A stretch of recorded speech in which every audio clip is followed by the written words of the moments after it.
I'm going to give you all the tips to how to get your ex back that the breakup coaches don't want you to know. Let's do it. So if you've done any reading online, you're probably doing something called no contact. That's good. No contact is key when it comes to getting your ex back. However, it is not the entire plan. There are other parts to the plan that we're going to talk about today.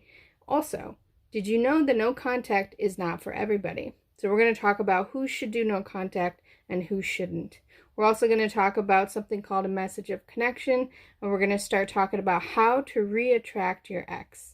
So contrary to what you may have heard, no contact is not the entire plan when it comes to getting your ex back.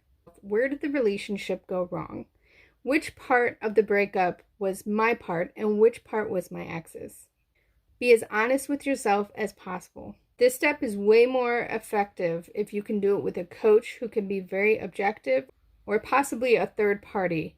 But when it comes to depending on friends, oftentimes it's very difficult for them to be objective. So a coach is really ideal. So once you understand really the ins and outs of what caused the breakup, we're going to do something called the message of connection. This step is vital. There are very specific parameters for how long it should be, which type of phrases to avoid, and exactly what the message should say based on your specific relationship issues. The second step that you're going to talk about is how to deliver this message. And that part is just as important as the message itself.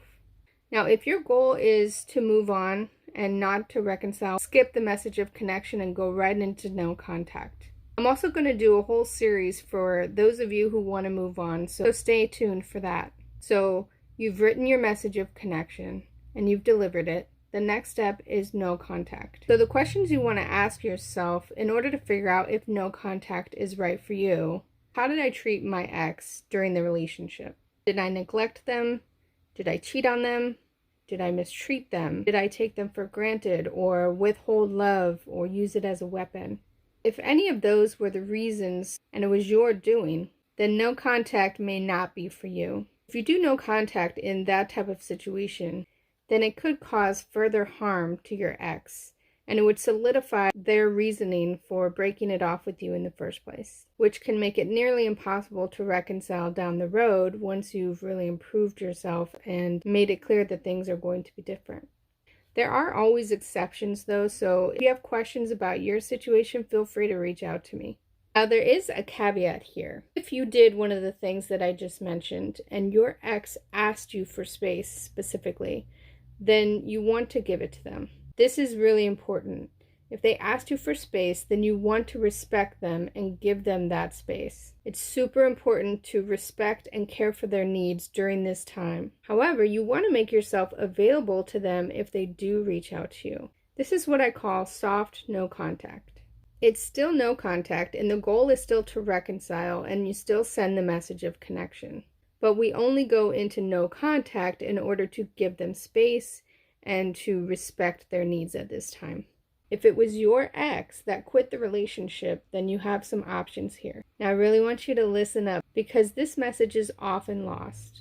When someone leaves the relationship, it can leave you feeling powerless.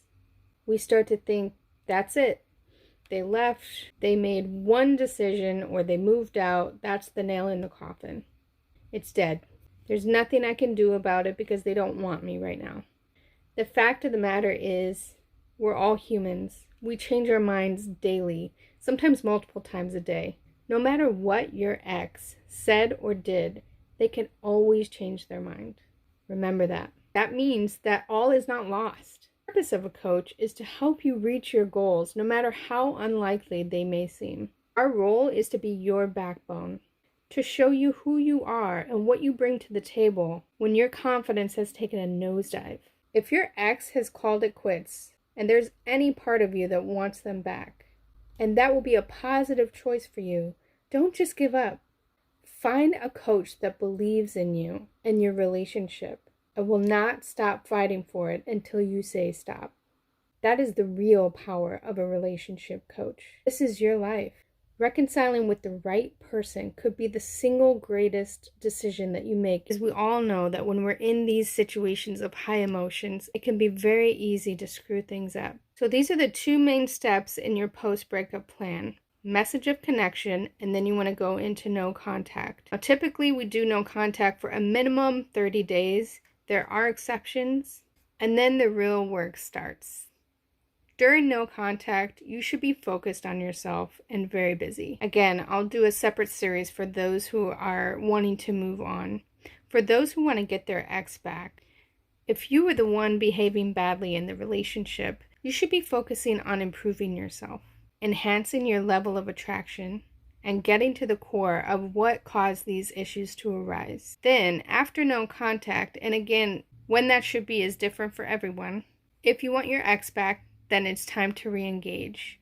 And this message, very much like the message of connection, is going to have a very specific set of parameters. If all goes well with the re-engagement message, then we plan a meetup and we go from there.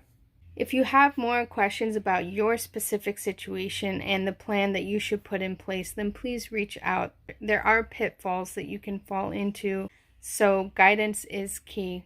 If you believe that you should be with this person, then don't let anything stop you. I'm here to help. Peace.